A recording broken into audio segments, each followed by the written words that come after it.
So, what do we mean by well-being?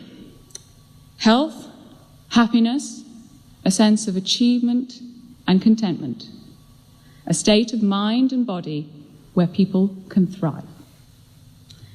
Well-being is not something that is purely limited to people who are facing extraordinary challenges in their lifestyle, health, or personal circumstances. Everybody here has a level of well-being. Music so often forms an intuitive part of our well-being management.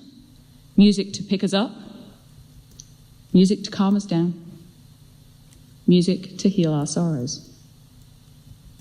Our aim, through research, is to move from this level of intuitive application of music through to informed use in our communities, to take the next step in the understanding of the power of music in human life.